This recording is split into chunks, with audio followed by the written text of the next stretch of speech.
마틴 루터 종교개혁 그 시대에 같이 활동했던 토마스 민처라는 개혁자가 있었습니다.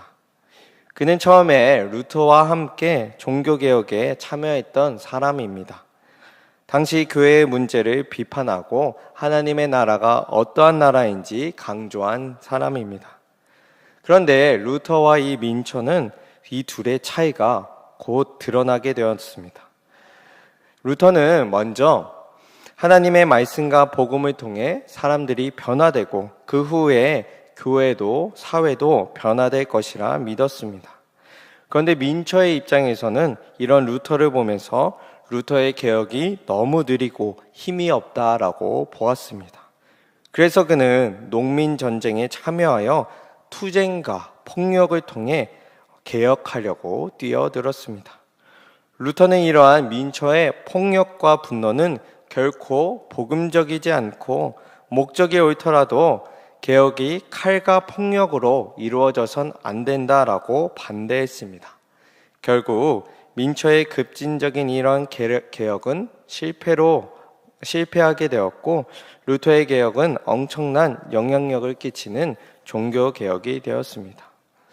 오늘 우리가 보게 되는 이 야고보서의 말씀도 이와 같이 어떤 선한 목적, 방향이 있다라고 할지라도 그 목적을 이루기 위해 우리가 만약 분노한다면 결코 그 분노가 하나님의 뜻을 이루지 못함을 우리에게 가르쳐주는 말씀입니다.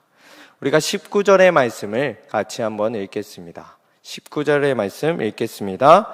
내 사랑하는 형제들아 너희가 알지니 사람마다 듣기는 속히 하고 말하기는 더디하며 성내기도 더디하라. 아멘.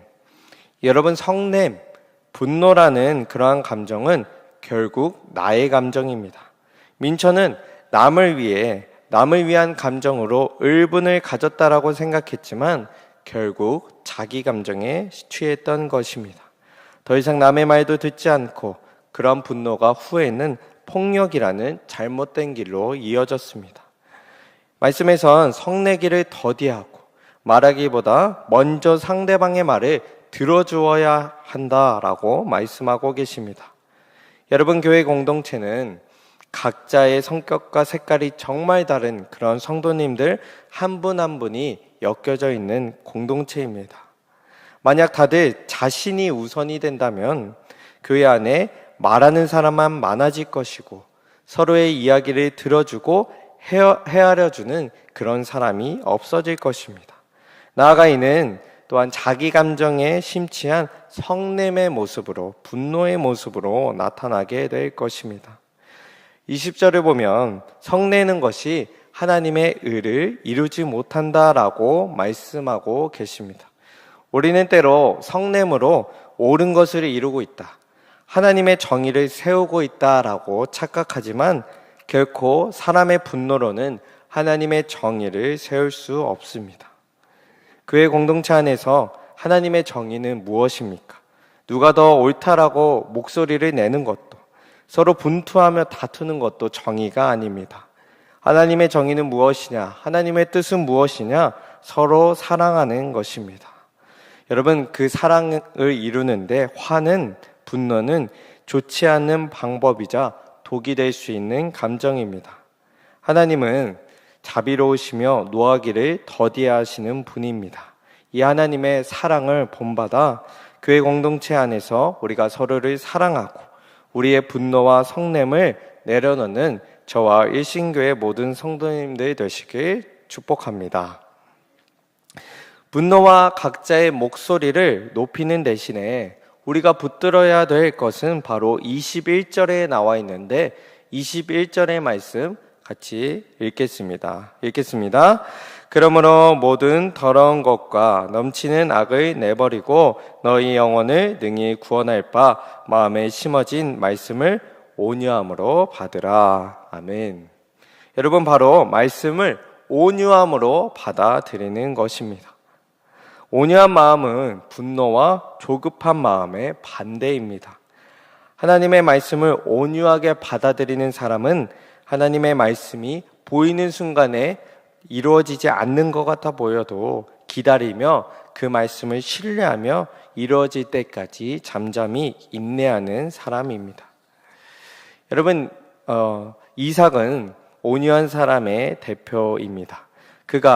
이삭이 그랄 땅에 머물며 자신의 양떼와 소떼가 심히 커질 때에 블레셋 사람들은 이삭을 질투하여 이삭의 우물을 막아버립니다.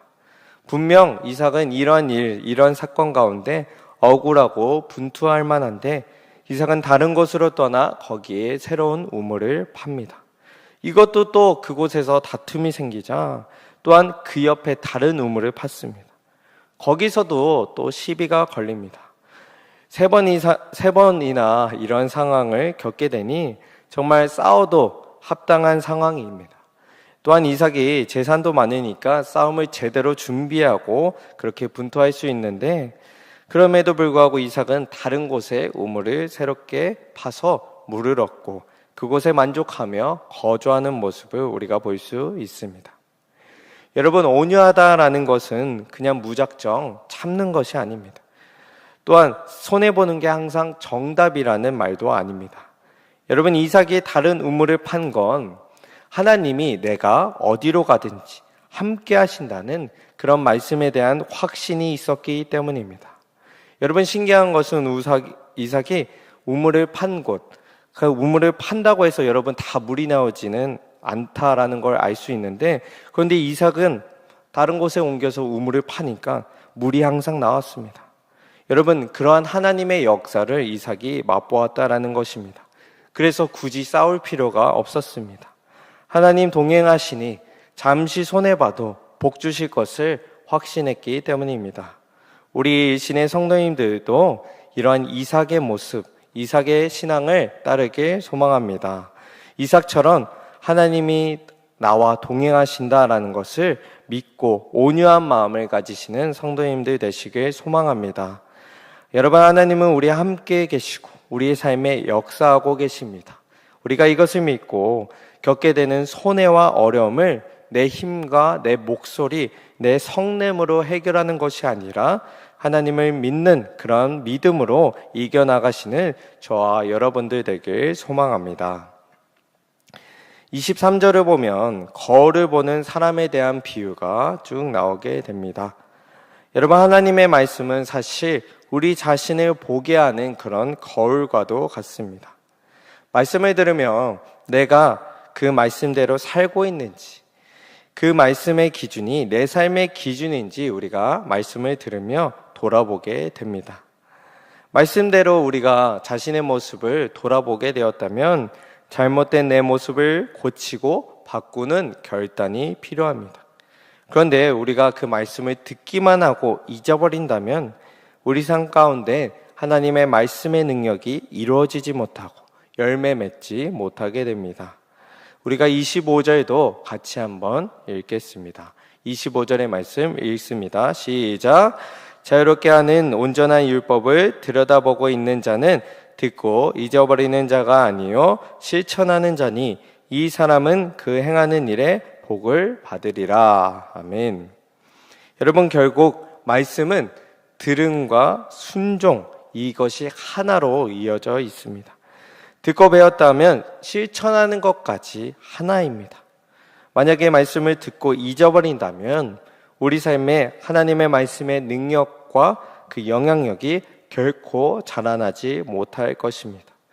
말씀을 듣고 실천하는 자가 되어 하나님의 역사가 나의 삶에 이루어지고 또한 그 열매가 우리의 가정과 일터, 교회 안에 임하시는 모든 성도님들 되길 주님의 이름으로 축복합니다.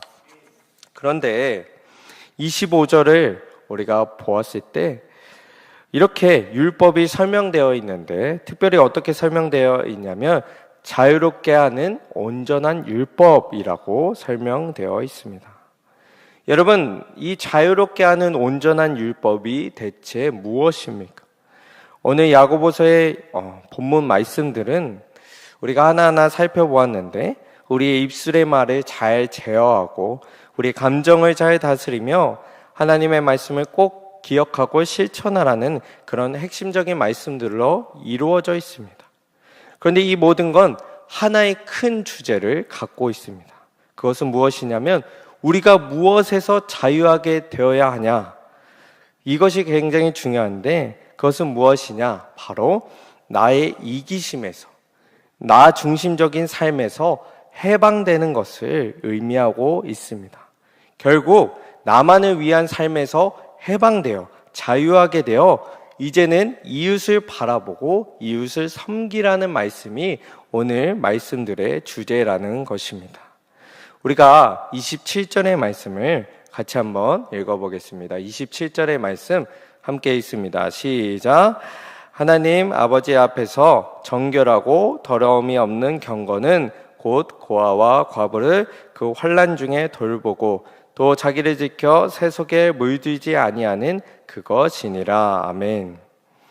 27절은 오늘의 본문 모든 말씀들이 우리의 이웃과 교회 공동체를 향한 말씀이라는 걸 우리에게 깨닫게 해줍니다. 여러분, 우리가 결국 입술을 제어해야 되는 이유가 무엇입니까?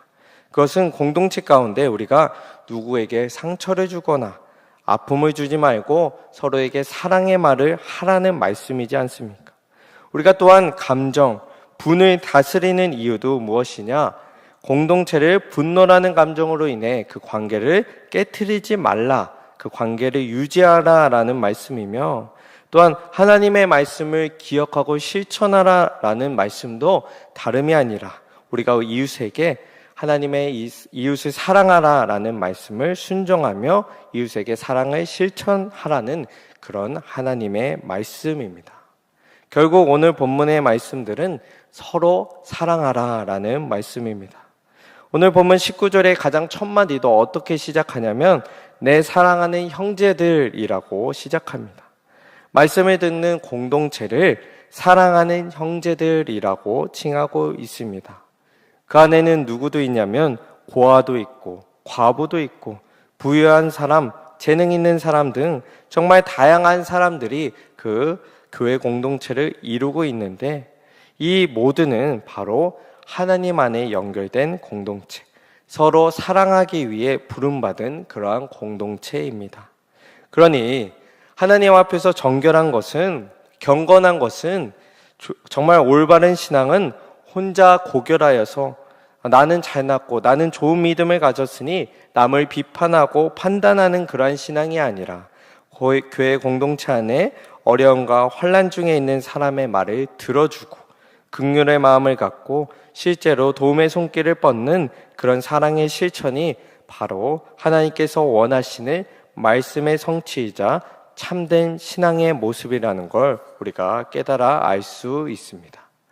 여러분, 서로 사랑할 수 있는 저와 여러분들 되길 축복합니다. 먼저는 말하기보다 듣는 마음으로 서로의 말을 들어주고 헤아려주든 우리 모두가 되길 소망합니다.